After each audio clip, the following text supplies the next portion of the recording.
What's going on? How are you? I'm doing well. I'm doing well. Good, good, good. You see me? Everything's good? I think so. I think we're good. Perfect, perfect, perfect. And you're in Georgia, correct? You're in Yeah, Atlanta? right here in Atlanta, Georgia, at the epicenter of everything happening right now. Everything that's going on. Awesome, awesome. So again, thank you for taking the time out to speak with us today. Really trying to get some information. Hopefully you're able to help us. I know you will.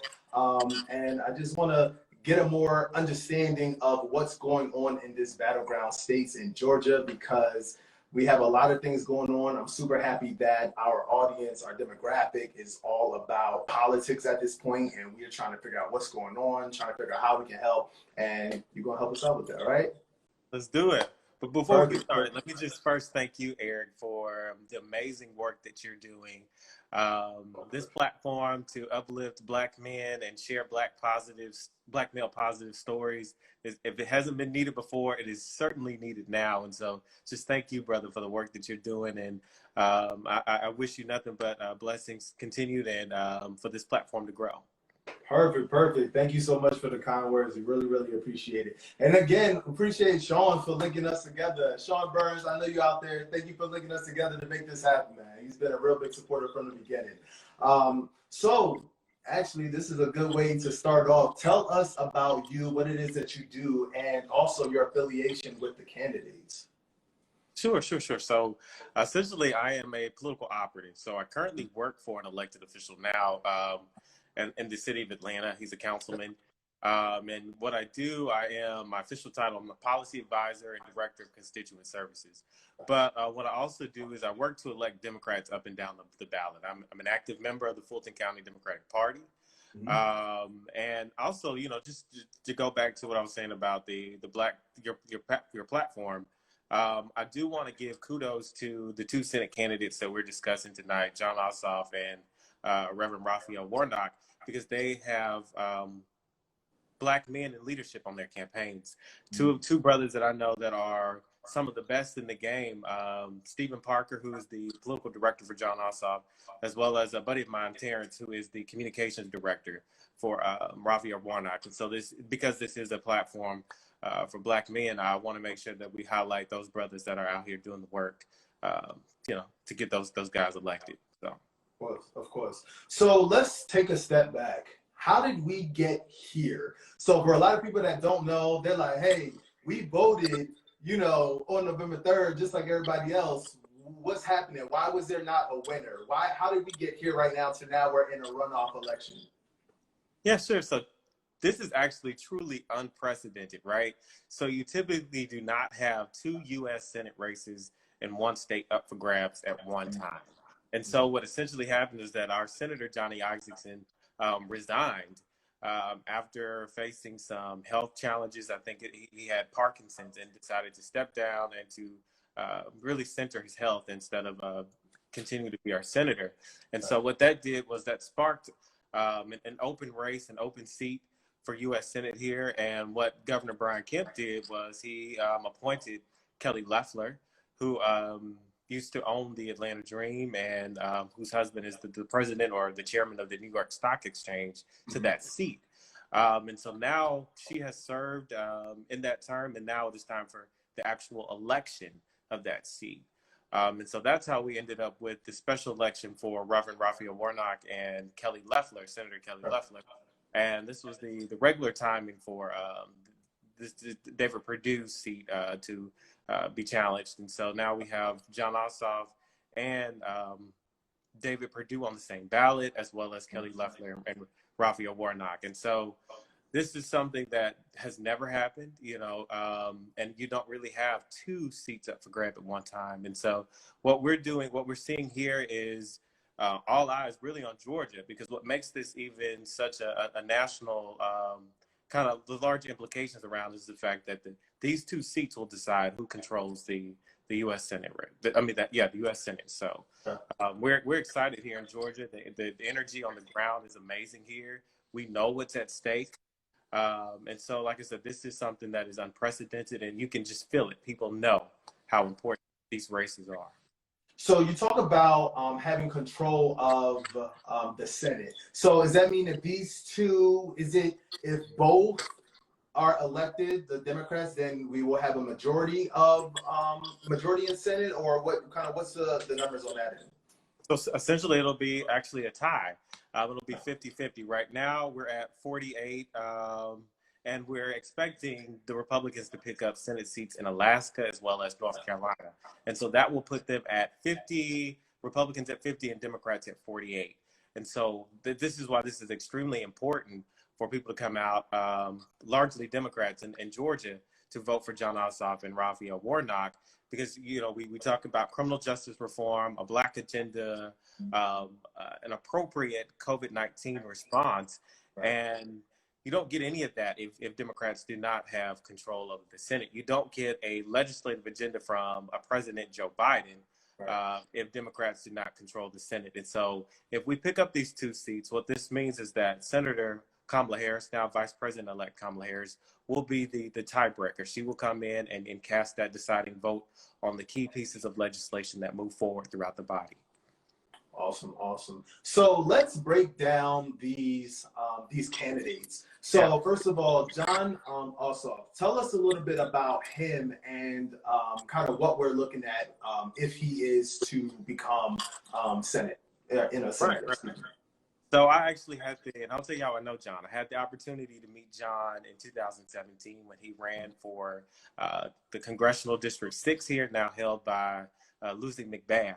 When he was campaigning, I got the chance to meet him then and kind of watched him, and he really kind of sparked this movement here in the suburbs that you typically don't see, where we were predominantly red here in the 6th Congressional District, and now we've actually become blue. Lucy McBath won in 2018, and she's she is a Black woman whose son, Jordan Davis, was murdered at the gas station for having his music too loud. I don't know if you all remember that story. But she not only won in 2018, but in 2020, she actually expanded that margin of victory even further. So the 6th Congressional District is blue. But that's when I met him, when he decided to actually challenge for that seat, and really show Democrats in the suburbs that we could actually be successful. We could actually run competitive campaigns. And so fast forward to this election cycle, I had a few buddies that went to go and work on his campaign, and I said, "Oh, let me really get involved and see who this Jon guy is." And everything that I met about him, I liked. I ended up hosting a fundraiser for him back in February, which, you know, gave people of color and folks our age access to a U.S. Senate candidate, and that's not something that typically happens, which is extremely important because they need to hear from us. They need to have the turnout from you know, younger folks to really make sure that we are moving forward and we can get the votes needed here in Georgia to win. So just to talk about him a little bit further, Jon has been championing voting rights, right? So he wants to push forward a new Civil Rights Act. After the Supreme Court gutted the Voting Rights Act, he has decided that is a part of his mantra and his agenda, is that we should have a new Voting Rights Act that makes sure that everybody's right to a franchise is protected, and that there is a national standard for how we conduct our elections. You know, in some places there is a signature match law, and others there's not. There's, you know, there's different intricacies that can really make voting difficult in so many different places. And so what he's asking, he wants to do the Department of Justice to be able to come in and make sure that all of the states are really making sure that people have the right to vote.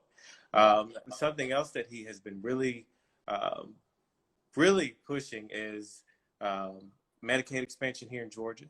And what we're seeing here in Georgia and across the country, particularly in communities of color, is that, you know, the coronavirus is impacting us disproportionately. Hospitalization rates are off the chart for Black and brown communities, as well as the death rates, where we're making up larger percentages of those who are dying, and we're not half of the population percentage. Right. So he is definitely pushing for Medicaid expansion, a new Civil Rights Act, and strengthening of our voter protection here. And I want to say that in Georgia, a red state, he was the first politician to come out and really lend his voice to the unfortunate, tragic murder of Ahmaud Arbery. Mm-hmm. And Ahmaud Arbery was the black man and young black man in New Brunswick, Georgia, who was gunned down in the middle of the street by two white supremacists. And so what he did was he created a national ad, well, a statewide ad, and that's something that you really don't see from Democrats, who typically are moderate, and they project moderate messages. But he went full in, and he championed justice being and these folks being held accountable for the death of Ahmaud Arbery. And so he's been really great with energizing the progressive and the grassroots level here, engaging with all types of groups to make sure that, you know, they are at the seat of the table in his campaign, and that he's really pushing forward agenda that will not only just help some, but help all in Georgia, Black, Brown, LGBTQ, and seniors alike, and those that are in those minority groups. He has a message and a platform that is inclusive of all. In fact, he recently unveiled an HBCU platform that is about strengthening the many HBCUs here in Georgia. I know you just had a conversation. That's awesome. We just spoke to Dr. James. Right. Yep. Right. And so it actually, Morris Brown College sits in the district that I serve right now. And awesome. So, you know, we've been dealing with so many issues in addition to accreditation, but just making sure that their foundation is good. So they have so many buildings that are crippling and not where they need to be. And John has been there. He sees exactly what they need. And so what he's going to do is fight to bring those federal dollars here to Georgia to make sure that our HBCUs are taken care of. So awesome. So, you know, when I was doing my research too, and I mean, just, I guess it's not going to take too much, but going over to Warnock's side, which he is one of my frat brothers. Shout out to the bros. A member of Alpha Phi Alpha Fraternity Incorporated. But also, if, you know, we are really seeing a change in time. So again, Georgia was a red state, is now blue. And if Warnock is elected, he'll be the first Black senator of the state, correct? That is correct. That is correct. And listen, wow. I have a lot of love and appreciation in my heart for Reverend Dr. Raphael Warnock. He's actually been my pastor for the past, since 2014. And so he has been a pastor that champions social justice as well as inclusivity in the church. And a lot of times you don't see that. So, you know, he makes sure that everyone is seen, everyone is heard, and it could not be missed that not only is he the pastor of Dr. Martin Luther King's church, as well as he was the pastor of John Lewis, who was a member of Ebenezer Church. And so if he is able to become the U.S. Senator for Georgia, that just kind of speaks volume about where we are as a state and where we are as a country. And so we're going to do everything we can to make sure that he's elected to the U.S. Senate. So. And what are some of his kind of main points and main things that he's running on that are really like big things, big ticket things that he's interested in that really affect the people in Georgia? Yeah, so what he's actually been doing is really smart, right? So his strategy is to make sure that the election here is it's localized. So all politics is local, right? You hear that. And so what you want to do is you don't want to take on the national messages that you're hearing or seeing on the news, on CNN, MSNBC. You really want to focus right here about what's happening here in Georgia. And so what he's been doing a really good job on is focusing his message on healthcare, right? Protecting people with pre-existing conditions. You know, like I said, I go back to what I said about the coronavirus impact here in Georgia. We are seeing that we did not have an adequate response to the COVID-19 virus. And so what he's doing is making sure that everybody in the state of Georgia has access to affordable and quality health care. And so that's been his message, and he's been drilling it into Georgians, and also criminal justice reform, right? So that's something that he and John Ossoff have been championing. And if they're elected, they say that they will push and support the George Floyd Justice and Policing Act, which was actually crafted by Senator Kamala Harris, Cory Booker, and the Congressional Black Caucus, which means that's an end of qualified immunity. It's dissent decrees. It's making sure that, you know, across the board, there's a national standard of force, because you can pretty much reason away anything, right? And so that's something that is very important. It's getting rid of carotid holes as well as choke holds. You know, if that was in place, George Floyd would still be alive today. And so, you know, we talk about the larger scheme of things. Again, if we don't get these two wonderful beings elected to the U.S. Senate, there goes the entire agenda that that Joe Biden laid out for us during his presidential campaign. Right. So what are the type of obstacles that these two candidates are facing, given right now in the time that we are and everything that's going on? Because honestly, you know, I feel like it's important for us to talk about the things that's happening in Georgia, but we still dealing with 45 who don't want to get out of the house, but I want to know, what other obstacles are they facing that people can be aware of so that they know, like, these are the things that's going on. Make sure you focus on the solution at hand. Right. So just to say that really turnout is the game, right? So that is the biggest obstacle. And you see that on both sides of the aisle, on the Republican side and on the Democratic side, right? Mm-hmm. So historically, Democrats have had a harder time of actually turning back out, getting their voters back out to win in runoff re-elections. In fact, it's almost a given typically that Democrats in Georgia lose runoff races, right? But what we're seeing here is an unprecedented enthusiasm here for Democrats across the board, right? So these past, and I've been on the campaign trail with both candidates, and these past few events that they've had, they're doing socially distant rallies, drive-ins, and they have been packed to capacity with folks. And so there is a real belief with Georgia actually going blue. There's a real belief that we can totally do this again in the runoff. And so what their challenge is to make sure that people stay energized up until January 5th. But not just that, they also have to make sure that people are planning their vote, right? That, the same infrastructure, the same organization that we had during the general election, that it's not just the same, but is actually even better for this runoff, right? So there's still an opportunity to bring new voters into the fold. So if you're not registered to vote, you have an opportunity to do so now, to vote for this special election, for this runoff election.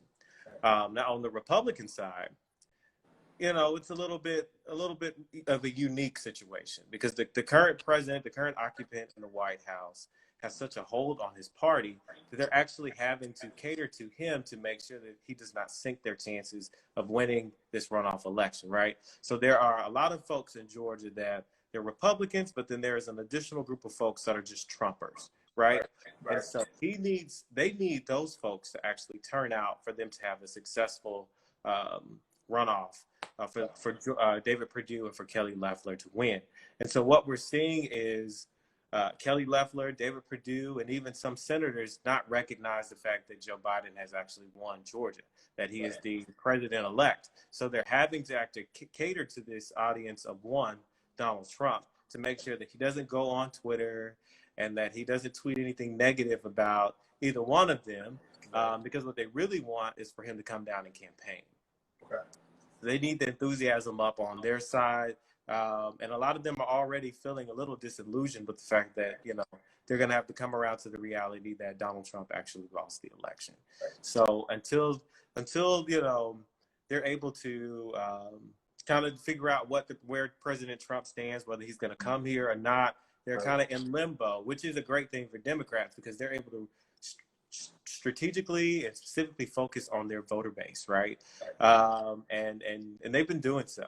The messaging that is coming out of both campaigns has been really productive and localized to specifically fit the needs of the folks here in Georgia. Whereas the Republicans are spending a lot of their time actually, attacking other Republicans, right? So our Republican Secretary of State, Brad Raffensperger, has already said, hey, there's no election fraud here. Joe Biden actually won Georgia outright.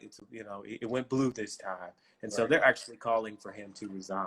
And so the more that Republicans are in disarray and they're fighting each other, the more opportunity it is for Democrats to continue to get their message out there, to focus on reaching voters where they are, and to really keep that enthusiasm going. And so that's something to watch. How far Republicans continue to attack each other and how much Democrats are able to really spread their message and keep that enthusiasm level high. So you said right now people should, again, you'll be able to get more people who have not been able to vote. So for me, I immediately think, so if your birthday's after November 3rd and you turn 18, now that's a whole base that you can focus on getting and registering and all of that, which is a plus. But then also you're able to go into the polls on January 5th, right? Yes. Yes. And then yes. also the mail-in. Can you talk a little bit more about kind of the parameters? Are there any requirements? Because there's been so much conversations about this whole mail-in ballot stuff that I'd be interested to know. People, can you register for ballots right now? Is there like a time stamp? You can request your ballot right now. And that's something that Democrats did really well messaging wise during the general election, right? So there was this whole campaign to plan your vote. And so what you're going to see is that same messaging being put forth. So we saw on election night, people are looking a little sad. They're like, what's happening? Donald Trump is running up the score in all of these states. And the truth of the matter is Democrats planned their vote through absentee ballots. And so we're going to see that again. And so what you can do now is you can go to the Secretary of State's website now and you can request your absentee ballot. And what you want to do is you want to send it back as soon as you get it. You want to, and then you also want to go to one of your county's particular voting absentee ballot box where you can drop that in to secure your ballot. And then what we will also have shortly is early voting, right? That's just right around the corner. And so what you want to do is look out for those dates. And again, plan your vote ahead. Do not wait till election day to cast your ballot, because what we've seen here in Georgia is a history of waiting of 7 to 8, 9 hours of people trying to cast their ballot. Now, this year was different because we did really focus on planning your vote. I personally went to State Farm Arena and cast my ballot. It took me 10 minutes, right? We had 300 machines. It was the largest in the country. And so we have to continue to do that, to have that type of strategy of making sure that people are go ahead and requesting their ballot and also planning their vote. They know when they're going to vote, who they're taking with them, and what day they're going, and exercising that right. So awesome. And Black people, my people, please do not think that if you voted last time that your vote does not matter, that, oh, it's okay. This is the time. I feel like this is even more important now than it was before, just given the statistics that Perrin just gave us about people not normally going out for the runoff and not voting after that initial voting. So it's super, super important for you to get out and for you to vote today. Get your absentee ballots, and also realize they keep telling you your vote don't count. But that big conversation that always happened, and it was crazy that was going on Twitter. They say Black people vote don't count, and it came down to Detroit, Philly, Atlanta. Guys, Georgia, you have to get out absentee ballots. You have to please pay attention. And what is the website again for people to be able to get the information about the dates specifically that they can go, and if they're not going to do the mail-in, if they're going to be able to go early? Actually, it's a long, convoluted. Okay, all right. So if you go to Google and you type in voting in Georgia Secretary of State, you'll be able to find all the information you need. You can find your precincts. You can find how to request that ballot. And just a heads up, everybody's county is a little different, right? So in Fulton County, if you vote early, you're able to vote anywhere in that county. But on election day, you have to go to your precinct. So get familiar with the rules and how they work, as well as with the absentee ballot portion. You want to make sure you are following all of those instructions and then really crossing those T's and dotting those I's to make sure that your vote counts. We need everybody to turn out. We actually left votes on the table in the general election. There's still an opportunity for us to really reach that maximum turnout potential that we have in Fulton County and DeKalb, Clayton County, Chatham County. There is an opportunity for us to really make history here. And again, if you care about criminal justice reform, Voting Rights Act, healthcare, and the comprehensive Black agenda that Joe Biden and Kamala Harris put forth during the general election, this is the opportunity for you to make your voice heard and make sure that these 2 seats go blue. We need John Ossoff and we need Raphael Warnock in these seats to really make a difference in your lives. So I hope people are paying attention, that they will plan their vote, and that they will reach out to every person that they know to make sure that they are engaged and ready to come back out and do this again. You know, we went blue in the general. We can totally go blue again during this runoff. Perfect, perfect. And Mr. Bostic, what can we look forward to from you? Where are we gonna see you running shortly? Tell us. What can we look? What's going on? Listen, I am currently committed to just making sure that the people in District 3, which, you know, I kind of serve now under a council member, that they're making sure that their needs are met, and that we are electing Democrats up and down the ballot, and that we are pushing forth the agenda that we need to increase economic mobility and social capital for communities that are marginalized and often left out. So that's what I'm focused on at the moment. Perfect, perfect. Well, thank you so much for enlightening us, getting us all the information so that we know. Guys, I know you guys have been paying attention. I hope this information was helpful. Please, if you live in Georgia, vote. If you know somebody that lives in Georgia, tell them to vote. Absentee, early voting. We really, really need your votes this time. Thank you, guys. Thank you, Perrin, for joining us. Thank you guys for tuning in. You guys have a good night.